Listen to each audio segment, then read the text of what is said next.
புவி மீது நிலையாக அருள் செய்ய வர வேணுமே, நீ அருள் செய்ய வர வேணுமே.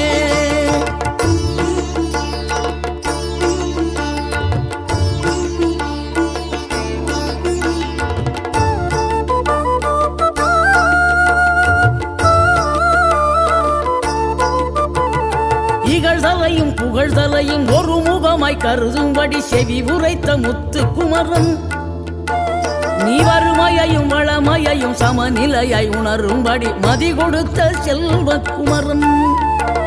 தடை 100 வந்தாலும் செயல் வெற்றி ஆக்கி தரும் தாராள குணம் கொண்டவன், நீ வலை வீசும் அறிவுக்கு தொலைவானவானாகி மாற